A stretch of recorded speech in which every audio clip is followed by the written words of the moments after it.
Hello from the World Economic Forum in Geneva. My name is Adrian Monk.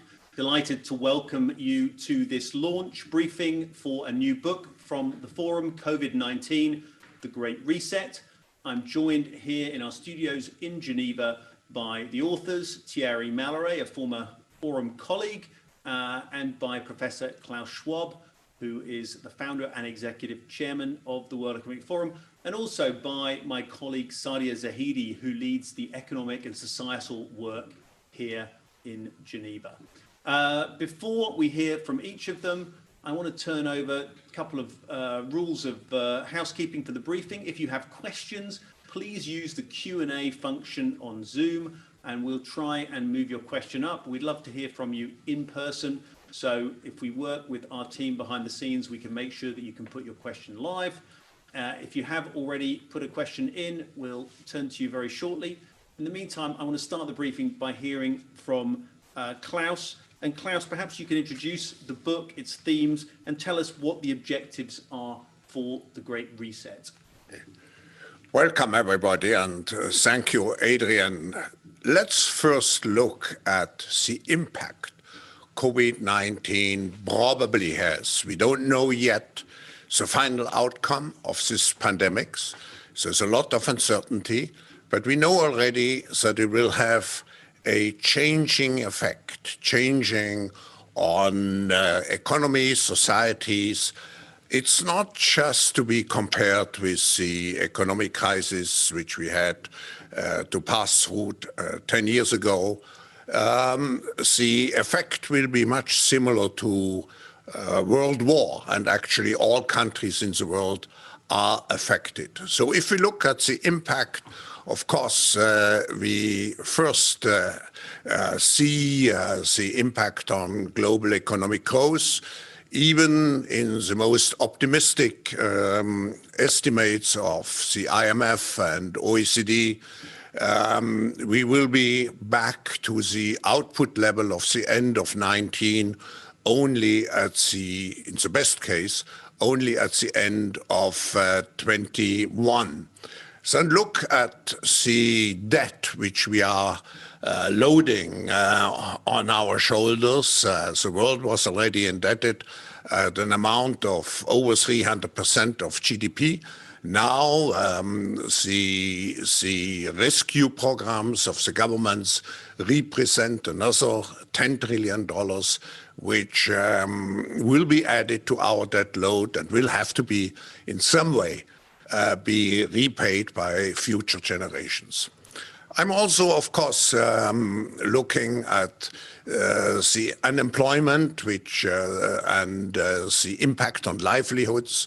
We know many people, according to the ILO, about 50% of people in the world will be affected, combined, taking the combined effects of COVID-19 and the fourth industrial revolution. And finally, not to forget the figures. I mean, we look at the statistics, we see more than 500,000 people who have died. Just imagine the personal tragedy which is behind all those cases. So we have to be very careful not just to look at the figures.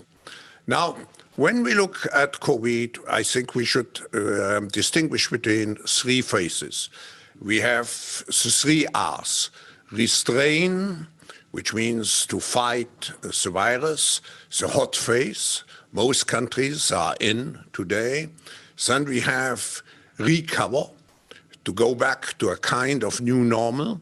And finally, the reset, which means to define and to design the strategies which should lead us in the after-corona phase. What is the objective? What kind of world do we want to build? What do we know? What did we learn?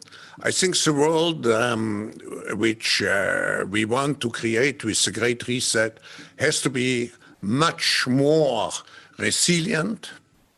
It has to be because security, people will demand for more security, physical security, health security. It will have to be more inclusive.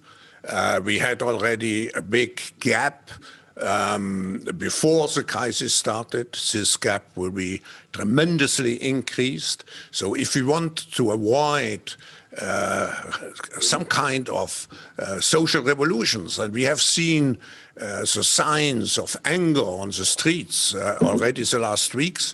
So we have to address this issue to create a stronger inclusiveness. And finally, more sustainable, because we know now that the next crisis is already waiting for us around the corner, and it is the climate crisis. The World Economic Forum, by the way, has warned the world related to the to possible pandemics since years, and actually 3 of the major organizations now in the fight against the virus, like the Global Fund, particularly also CEPI, all those organizations were created in Davos. So we know that the next crisis may come on us, and we have to be better prepared. So what does it mean in practice? 5 things, 5 priorities. The first one is we have to redefine our social contract to integrate more inclusion. We also have to make sure that we integrate much more in the social contract our responsibility towards the next generation. We cannot just think of the debt, leave all the solutions and to be paid for by the next generation. So the social contract, and in the social contract, we also have to look at one specific issue. So COVID will create again a gap between the so-called industrialized and emerging countries. The emerging countries, at least some of them, suffering much more compared to some of the countries which have a well-established social safety net. Then second, so it's a social contract. Second, it's the decarbonization of the economy to protect us against let's say, an environmental virus. And here we will publish tomorrow, by the way, a report which shows clearly that there is no contradiction between taking care of nature and particularly creating the need to create jobs and to invigorate the economy. Just to give you one figure which has been calculated, if you take an investment of $300 billion or euros, it could create in the nature-based economy something around 400 million additional jobs. So social contract, green economy, but number 3, and that's a major part also of the book, because, you know, I published 4 years ago the book, The Fourth Industrial Revolution. All those technologies are very much advanced now by COVID.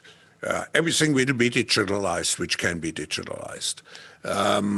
So how can we use the technologies to address the challenges, but at the same time, make sure that we create the necessary ethical, human-oriented principles around those technologies.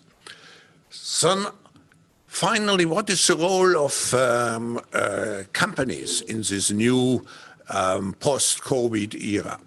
I think we are moving from short-term to long-term, from shareholder capitalism to stakeholder capitalism. The COVID crisis has shown that companies who invest into their vitality instead of prioritizing short-term profits have performed much better. And that's what the stakeholders will expect in the future. And I should add at last the need for much stronger global cooperation. COVID has shown us that we are globally interdependent, and I think it's a wake-up call to work in the future together to address all the consequences and to create a reset in our economic, social, ecological thinking. Thank you. Klaus, thank you very much. Thierry, you co-wrote this book. What are some of the major macro and micro impacts of the pandemic that you've observed? Thank you, Adrian. Well, the perspective we've adopted with Professor Schwab is another all-encompassing one. So we decided to favor a holistic approach, considering that in today's world it doesn't make any sense to have a silo approach. The reality is that the world is completely concatenated. So if just one word were to define today's world, it would be interdependence. We live in a world of systemic connectivity, meaning that the risks conflict with each other. So the main findings of the book, I think, pertain to the fact that risks create ricochet cascading effects. And we provide different examples in the book. So for example, macro, if you use a simple framework to think about the world, if you consider macro categories in terms of economic risk or opportunities, geopolitical issues, societal issues, the environment, tech, so 5 big macro categories, you realize that each of them has an effect on the others. So they cannot be considered in isolation from each other. And let's take something that Klaus already referred to, which is unemployment. So the crisis has triggered a precipitous rise in levels of unemployment. Unemployment creates strong societal risks, and we have already seen the impact it is having in terms of social unrest worldwide. In terms of impoverishment, many emerging countries are now facing a dramatic situation in which an increasing level of citizens will face deep poverty issues, with again cascading effects in terms of, for example, involuntary migration, mass migration to richer countries. Another one which is significant is the increase in the rivalry that has occurred between the United States and China. So a big geopolitical issue. And what is apparent already from the COVID pandemic is that it has acted as an accelerator of existing risks. So things that were already emerging a few years ago are now happening at a much faster pace than used to be the case.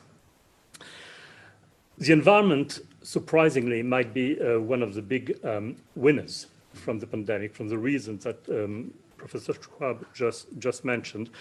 The pandemic has made all the more vivid the critical importance of natural assets. And it has made clear, for example, that there is a correlation between the infection rate and air pollution. So as a result, we're now paying much more attention to the natural assets that are impacting our life. And it is already clear that the 10 trillion of fiscal support that have been announced worldwide to deal with the pandemic, a significant portion of that, of this 10 trillion, will be conditional upon making the economy greener. And in that respect, Europe is very much at the forefront. Technology already has benefited from COVID and emerges as one of the clear winners, which comes with also a swathe of governance, privacy, and intrusion issues, which might also affect individual liberties. Macro effects, I don't want to elaborate too much, but one of them, one which is very obvious, and Professor Schwab already mentioned it, is the extent to which the combination of societal and environmental risk is going to dramatically accelerate the transition towards ESG strategies and the stakeholder economy, progressively replacing the shareholder economy, because that's the only way to deal with the looming issues that are ahead of us. Thierry, thank you for that. Sadia, you lead the work the Forum does on a lot of the issues that lie behind the factors identified by Klaus and Thierry in the book. How is the Forum's work going to help support this theme of the Great Reset? Thank you, Adrian. A couple of broader points. You heard the 5 key priority areas from Professor Schwab. The regional action groups that the Forum has set up are dealing with a lot of the elements of regional and global cooperation. The industry action groups that we have set up in the last months are dealing with the need for new business models within various industries. Our solutions platform on the 4th Industrial Revolution is looking at how to harness and disseminate better some of these technologies in the service of positive societal outcomes. Our solutions platform on global public goods is looking at deploying more solutions around water, around the circular economy, around forestation. And then finally, the solutions platform on the new economy and society is looking very much at what to do in terms of the economic growth and revival. 2, wages, work and safety nets. 3, on education, skills and lifelong learning. And 4, on diversity, equity and social justice. And perhaps let me just pick the first of those 4 categories. I think it had been already quite some time that we needed to rethink where our sources of future growth would come from. And it had already been quite some time that we needed to look not just at the speed of growth, but also at the quality and direction of growth. We can no longer afford to look only at GDP metrics. We also need to be looking at what type of growth it is. So is it sustainable? Is it inclusive? And the Forum will, over the coming year, be working on developing a new dashboard for this new economy so that we have the right kind of North Star to be driving towards. Of course, that then also necessitates looking at new tools of economic policy, new approaches to fiscal policy, new approaches to monetary policy. And we will be leading over the next months a global future councils that will be pulling together new ideas in these spaces. And again, some of these have been perhaps in the fringes of the academic conversation already. What we now need to do is bring those ideas to the fore because very much in the spirit of the Great Reset, this is the moment where we can proactively shape the economy that we want in the future. So that's one example from those 4 areas. Thanks very much. Thanks to all our panelists. Just turning out to everyone listening, if you have a question that you want to put to the panel, then please use the Q&A function and we can get your question and move you on to the panelists list in the webinar. We have a couple of questions to move to right now. I want to turn first to Asahi Shimbun from Japan and their correspondent Yu Yoshitake. Could you put your question, please? Can you hear me? Yeah. Thank you for taking my question. From Asahi Shimbun, the Japanese newspaper. My question is how the Forum reflect this idea of Great Reset to its annual flagship report, such as Global Competitiveness Report and Global Gender Gap Report. Is there any new criteria to be brought in these reports out of the experience of this COVID-19 pandemic? Thank you very much. Thanks for that. I think we just heard Sadia perhaps touch on some of the developments that we're likely to see, but we've also published a global risks report every January, which sets a map for the year ahead and kind of identifies some of the major issues that need to be on the 5 to 10 year horizon for policymakers. Professor Schwab, to what extent will this Great Reset mean a great reset for some of those flagship analyses of the global economy that's produced by institutions like the Forum? As you know, the Forum is a community of communities, big global stakeholder communities, community. We integrate governments, business, international organizations, civil society, our young global leaders, our global shapers, and I could go on. We are also involved into about 100 different activities or initiatives at this moment. All this will be integrated into a big work stream. The Great Reset will serve as a platform to integrate all the different stakeholders, to integrate all the different aspects. Because if we talk about the Great Reset, we know we cannot address all those issues in a very compartmentalized way. I think everything is interwoven. The fourth industrial revolution, for example, with the issue of the future of work, and so on and so on. Our work in the forum will be very much determined by an effort to create new ideas, to present those new ideas at the annual meeting 21. I want to highlight the book itself is much more an analysis of what happened and what could happen and what will happen. But we have to find now the necessary responses. And here we need new innovative ideas, and we have to integrate everybody into this process. It has to be an open process. So that's the reason why I'm so keen to provide also a forward-looking dimension to this Great Reset initiative by integrating the 10,000 global shapers, leaders between 20 and 30 years old, who not only leaders, I mean, they represent society in 400 different cities of the world.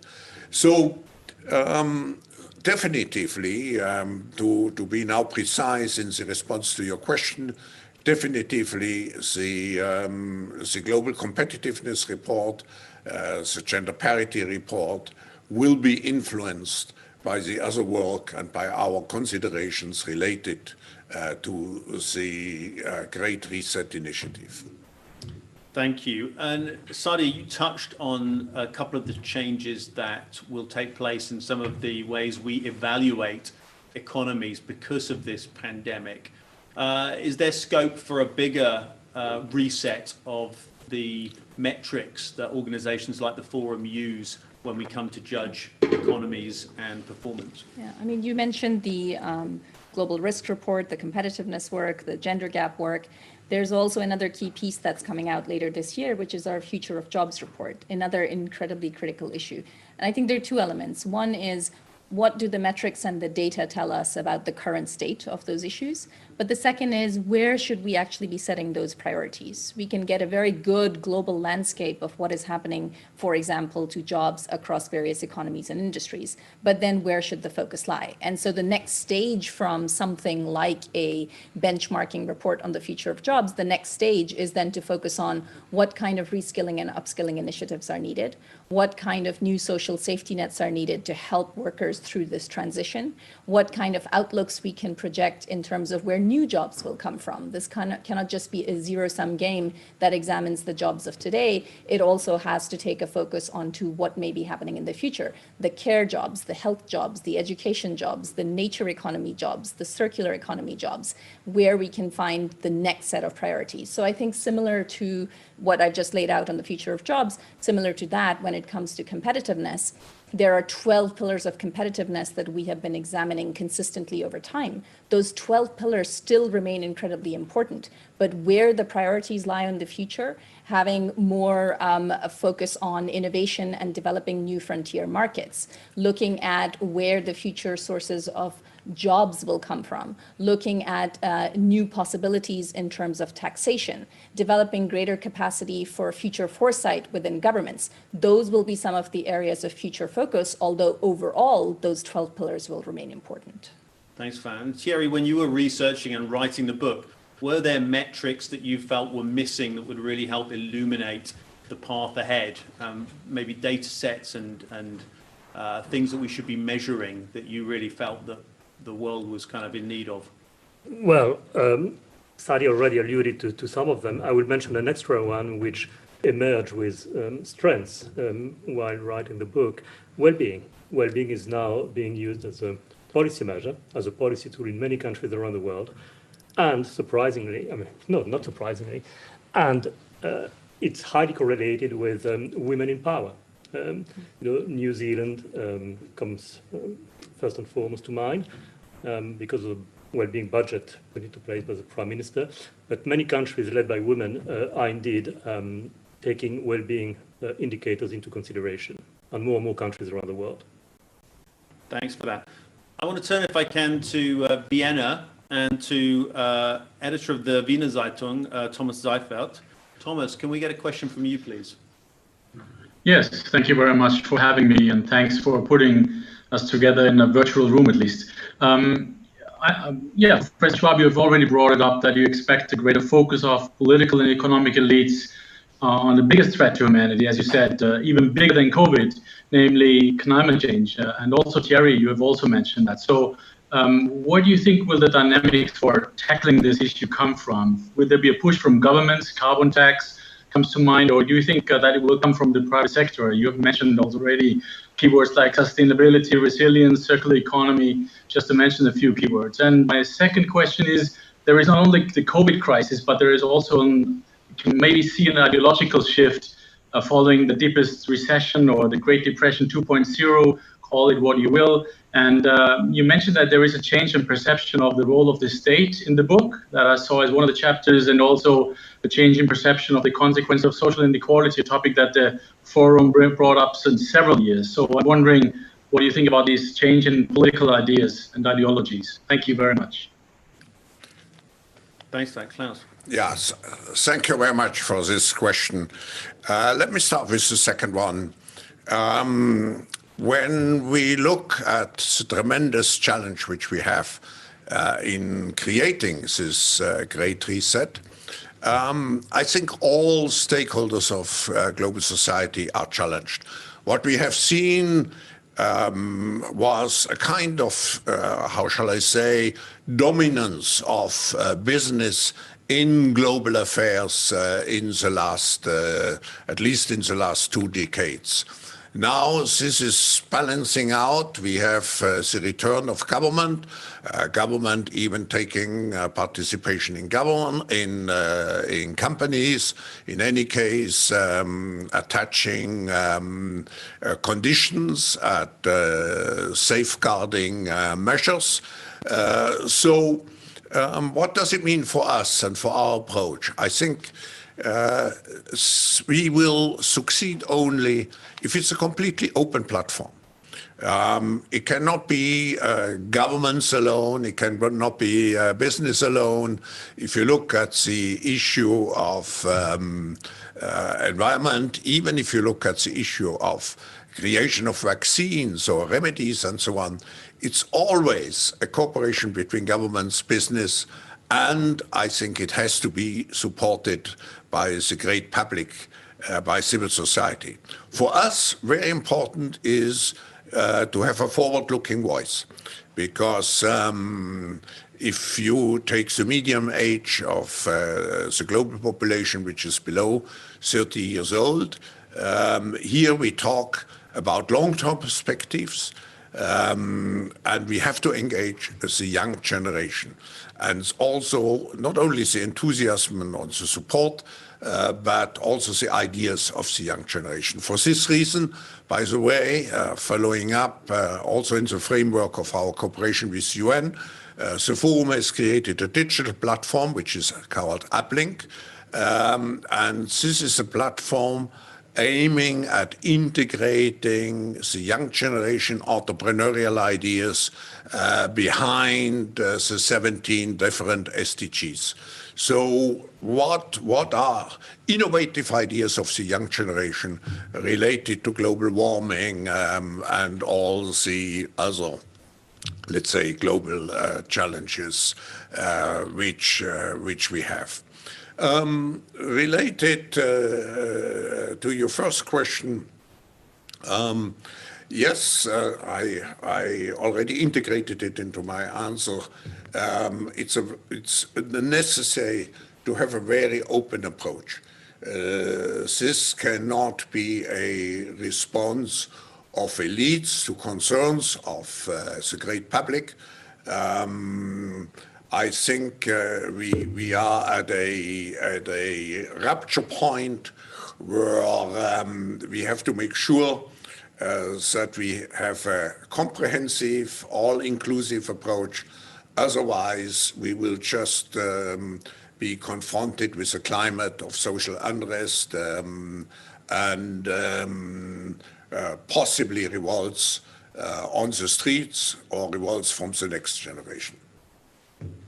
Thanks, Thierry. With the last 50 years, we've seen governments since Margaret Thatcher and Ronald Reagan saying that they had to step back and let business step forward. This crisis seems to have reversed that dynamic. How important going forward will it be for governments to keep that leadership role and to step up in the face of the crisis? Well, it's going to be critical. And, as Professor Schwab just mentioned, in fact, we look at government, we have a very black and white perception of government and the private sector. In reality, the two cooperate in a very intensive manner. Now we are at an inflection point. It's changing. The ideology that has prevailed over the past 15 years, which was predicated upon the government having as little role as possible, is changing radically. And moving forward, you should expect the government to take a more active role in the economy and in societal issues. But it doesn't have to be big government. It can be smarter government, and smarter government will mean a very intricate collaboration between government, civil society, and the private sector. Klaus. I think when we address all those issues, innovation, creativity is very important. And we know innovation and creativity doesn't come normally or always from governments. It's mainly entrepreneurship.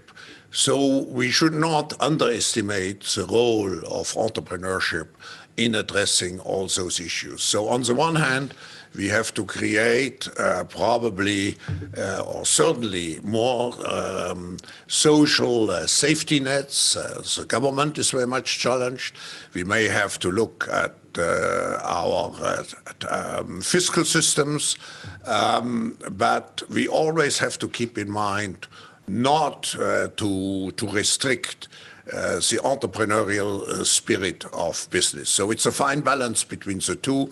On the one hand, to have the necessary rules.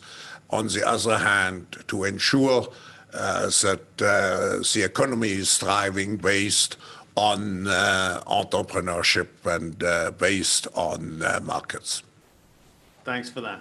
Want to go to Delhi and to Pranjal Sharma, who's both a columnist for the Business Standard, but also one of the leading authors and commentators on the Fourth Industrial Revolution there.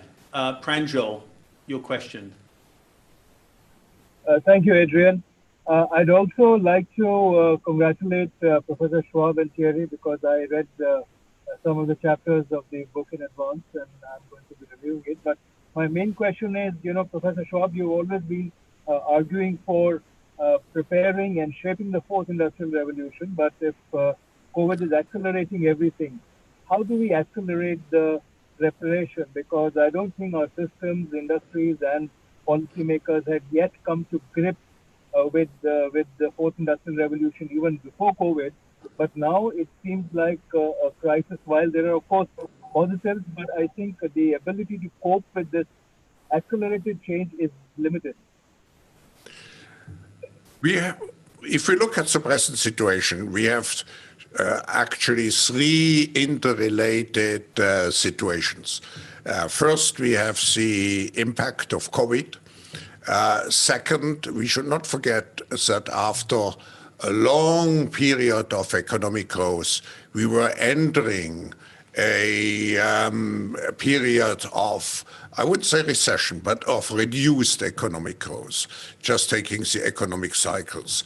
And then you have the fourth industrial revolution, which, as I wrote in the book 4 years ago, when I coined the expression, the fourth industrial revolution, which has a tremendous impact on business models, on society, and on the economy. And you're right. As we described also in the book, many of those technologies, just look at face recognition, just look at the technologies which you need for tracking people and so on. But then look also what we are seeing now with some of the companies engaged into the research for vaccines, using completely new methods based on synthetic biology. So my observation is that those technology advance fast. Look also at the valuation of the leading companies at the stock exchanges. My concern related to this question is, are we able? We always need for technologies also to create the necessary, I wouldn't call it regulations, but at least ethical ground rules.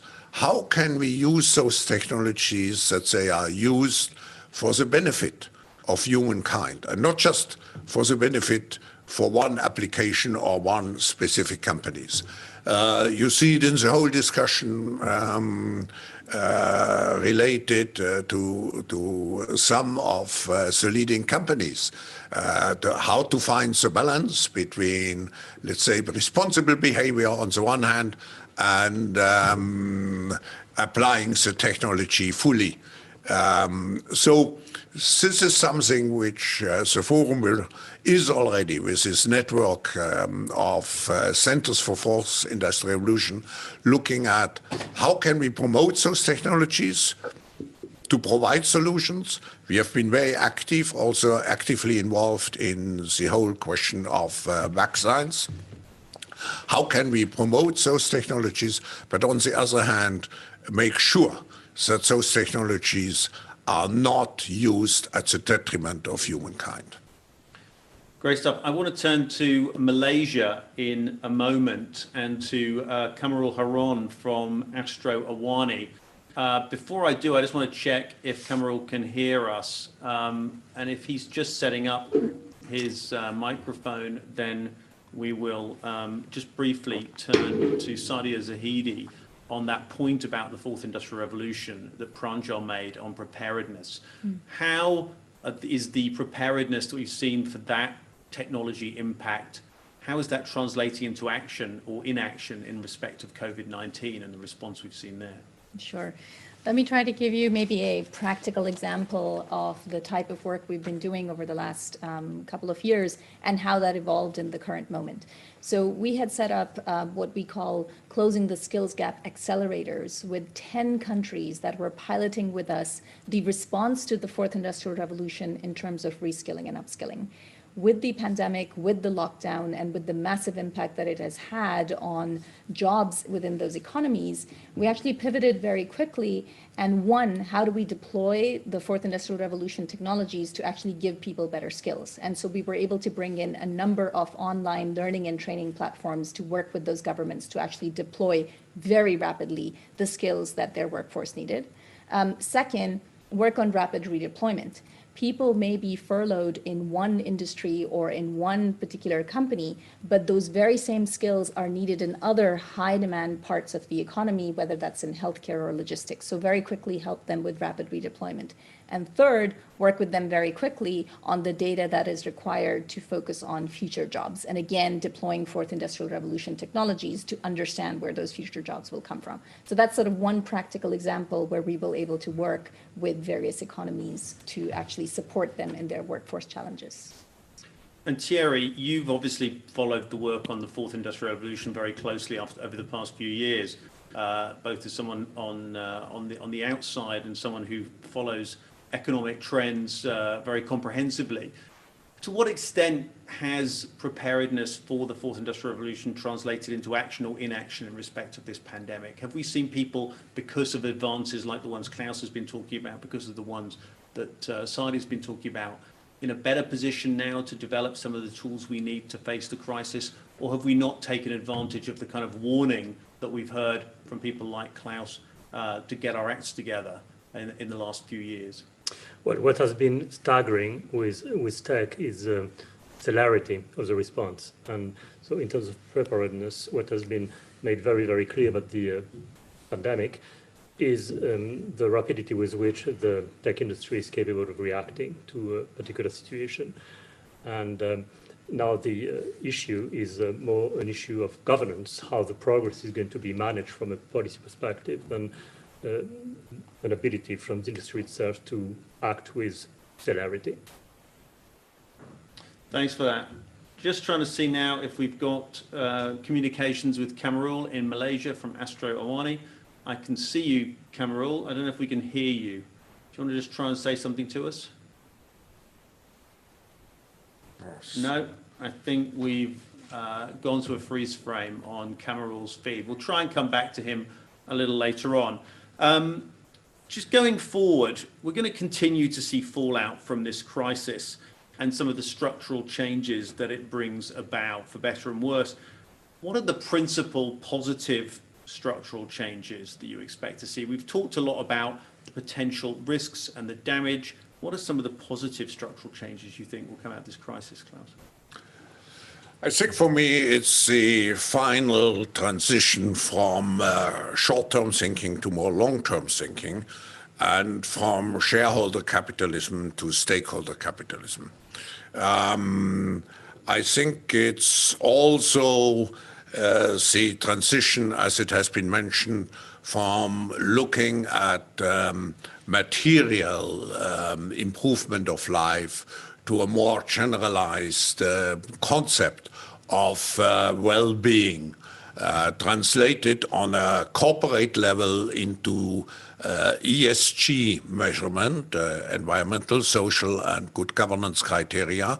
And one of the big, as an example, one of the big projects which we have in the framework of this Great Reset initiative is to come up with a more unified measurement system to allow to evaluate companies not only on the basis of short-term financial returns, but how they perform in terms of social, environmental, and good governance criteria. So those are two aspects. I think a third aspect is, and it has been mentioned in our discussion, I think is the need to address those issues from a, if I take a country level, or even if I take the international level, so we have a dialogue integrating all global stakeholders into the discussion. So I want to take a question, if I can, from the United States, from Taye Pan. Taye, I hope I pronounced your name correctly. Can you give us your question? Hi, thank you for hosting this amazing program.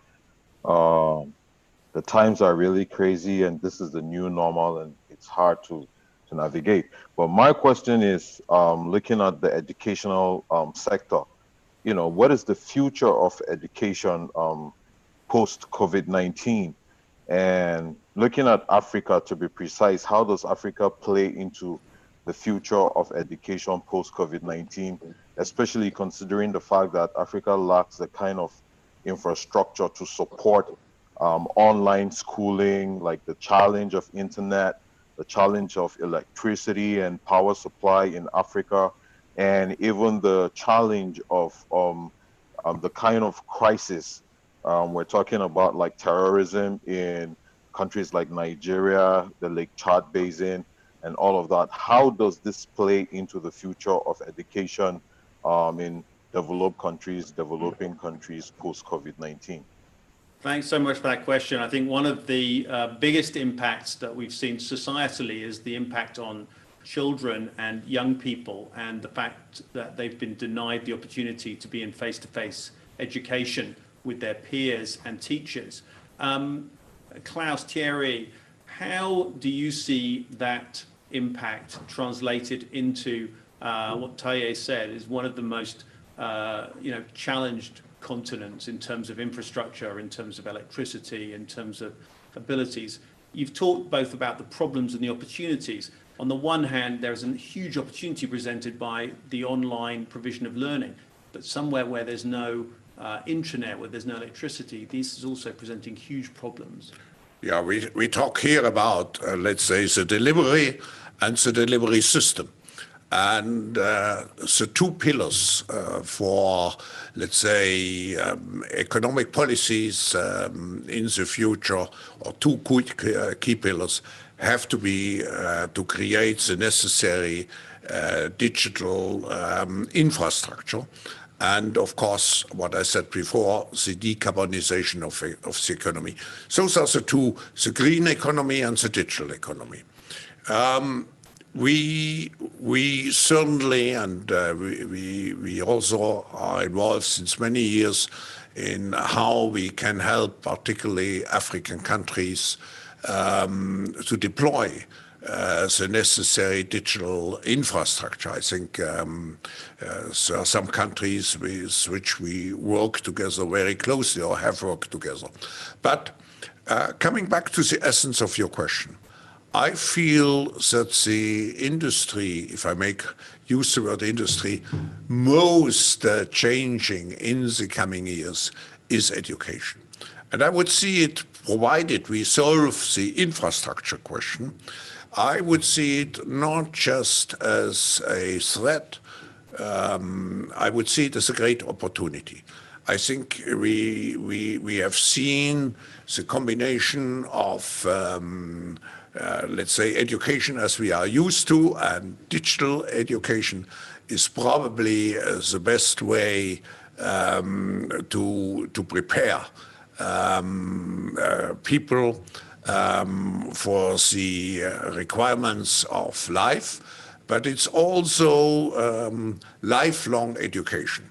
And here, as my colleague already mentioned, Sadia, the issue of skills. And skills can be best probably taught on a large scale by digital methods, but maybe you may elaborate on it. Sure. First, let me completely second that, that the education sector as a whole has perhaps not gone through the type of changes that have been required for several decades. And now finally is this opportunity to reset according to what we're describing as Education 4.0, which means changing the content of education so that it is much more relevant for the 21st century economy. And second, changing the delivery methods. And while it's absolutely critical that we have the digital infrastructure in place, it also requires a hybridization. We do need to have the in-person schooling, the in-person learning, but we also need to have the online systems available. And that hybridization is an aspect that is frankly lacking in most developed and developing economies, and something that we'll be working with multiple countries and industries on. Thierry, I mean, despite the huge technical and infrastructural challenges of educational delivery online, is this also an opportunity to perhaps equalize some of the credentialing that's been undermining education for so long, where reputations have been built and fee structures set without necessarily a relationship being established between them and the provision of the educational content? Absolutely. And it's being made very vivid at the moment in terms of the debate raging in the US regarding the fees in higher education, when most likely many students will not be able to participate physically in person in the first quarter, possibly beyond that, courses. So this issue is bubbling at the moment and very much going to the direction that you just mentioned. Thanks for that. I think we can now go to Malaysia and to Astra Awani and Kamarul Haron. Kamarul. Yes. Yes, hi. Okay, my first question is, the deep inequalities has clearly been exposed and further highlighted by the pandemic. What will it take for the Great Reset to be started immediately with the COVID-19 vaccine? A multilateral stakeholder capitalism approach to not just for the research and the trials, but also to the manufacturing and distribution of the coming vaccine to ensure that the whole world has access to it, not just the have versus the have not. Because if we look at like diseases before, like hepatitis C, the cost was about maybe 32,000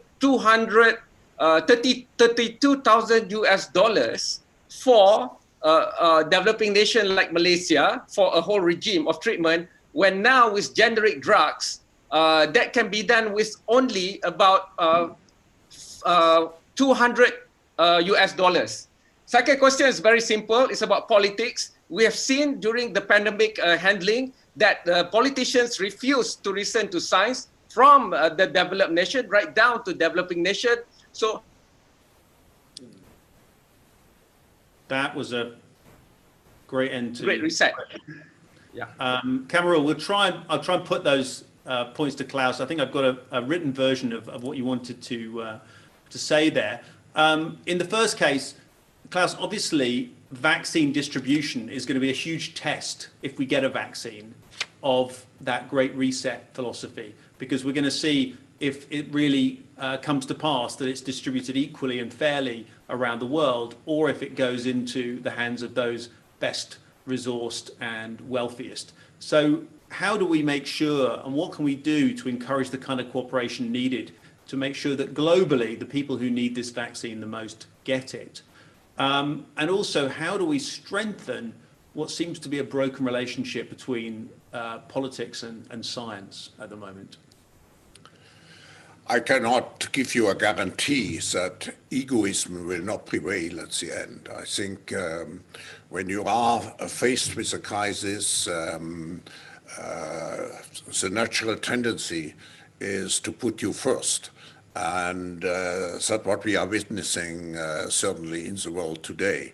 I only can say that the World Economic Forum in many practical ways is engaged into efforts just to prevent the situation you were referring to.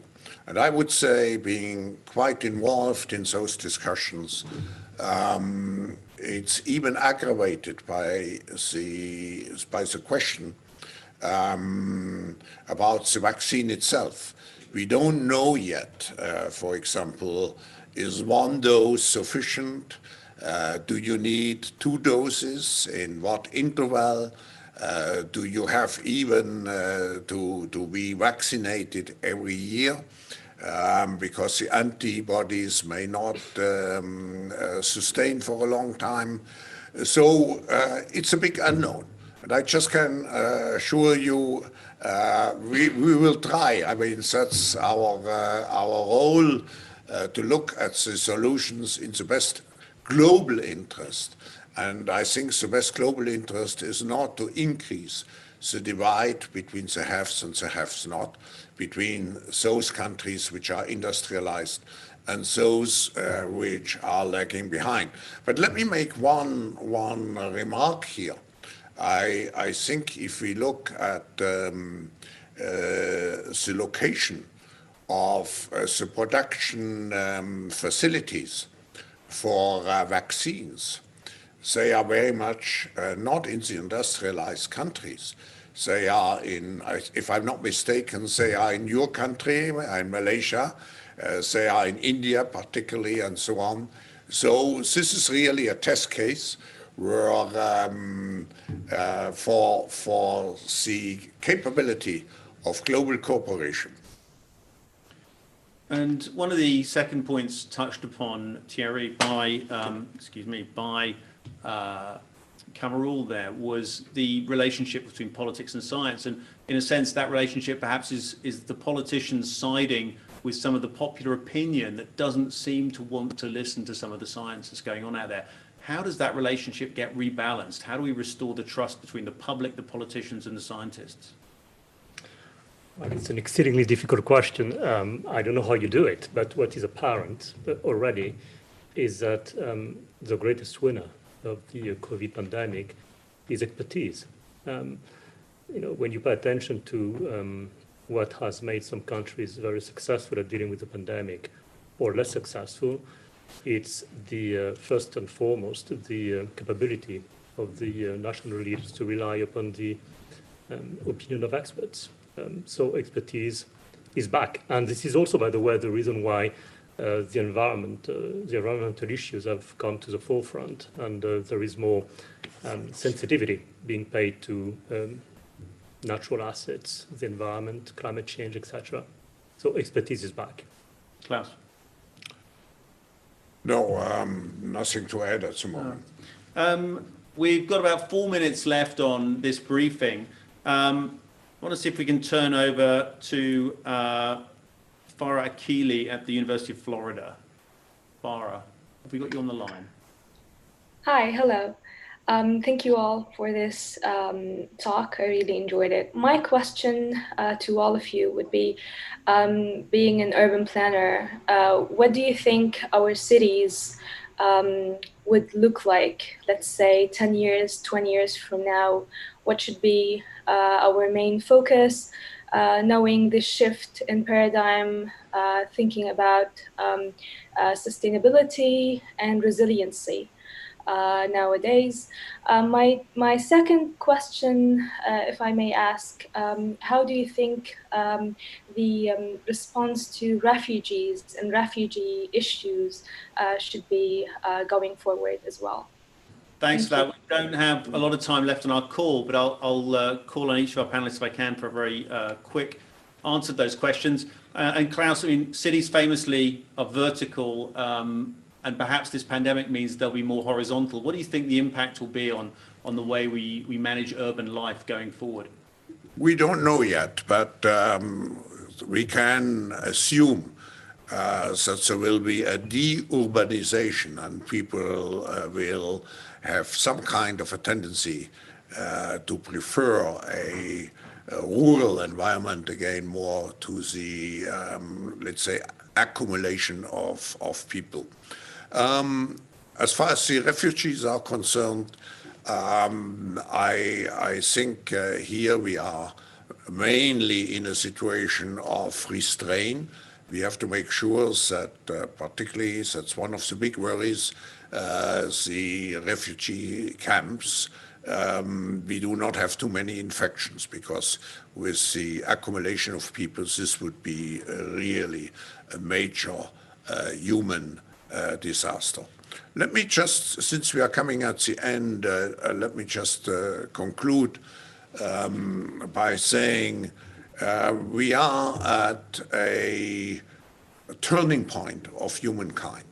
I think we should not underestimate the historical significance of the situation we are in. We know the world will look differently when we move out, hopefully as soon as possible, from the acute phase of the virus into a new situation. Now, we have three options for the new situation. The first one is that all the negative aspects which we have seen during the crisis, and I refer to the egoism which has increased, I would say, on an international, national, but also, let's face it, on an individual level, that these negative tendencies will even increase, will continue, and I don't want to be too much a pessimist, but I would say in this case, I'm very concerned about the life of my grandchildren. The second situation is that people assume we are just going back to the good old world which we had, and everything will be normal again in how we are used to normal, in the old fashion. This is, let's say, fiction. It will not happen. The cut which we have now is much too strong in order not to leave traces. And then we have the third possibility, to construct a new concept based on the learnings, on the observations we have seen, and to create really, and I come back, a more resilient, a more inclusive, and a more sustainable world. So some people may say this is too idealistic, but what other choice do we have? At least we have to try. We may fail, and next generations, or even we ourselves, will have to pay the price for our failure. At least we should try it. And I can just promise you on behalf of the forum, of our partners in governments, business, civil society, and so on behalf of my colleagues, and we will try to be on the constructive side. It will be an interesting journey, a journey which probably will last for quite some time. The annual meeting will be a major factor in it. So I'm looking forward to continue this discussion with you, and hopefully to continue the discussion by showing that we make maybe only small, but at least we make progress. Klaus, thank you. We're out of time on today's briefing. We've run just a little bit over. I'm sorry if we haven't had time to take your question. If you want to go deeper into all of the issues we've been talking about for the last hour, just go to Amazon and look for COVID-19, The Great Reset by Klaus Schwab and Thierry Malloret. That's COVID-19, The Great Reset. You'll find it on Amazon as an ebook, or you can order it as a paperback. It's there. It's a great summer vacation read. It'll make you look like the most serious person on the beach. Thanks to Klaus, Thierry, and Sadia for joining. Klaus, perhaps the last word from you? No, just all you come directly to me and to us, and we share it, of course, with you without going through Amazon if necessary. Absolutely. There's an original Word and PDF available direct from the author. So thanks again for joining, and appreciate your time and commitment to being with us today. Thanks, everyone.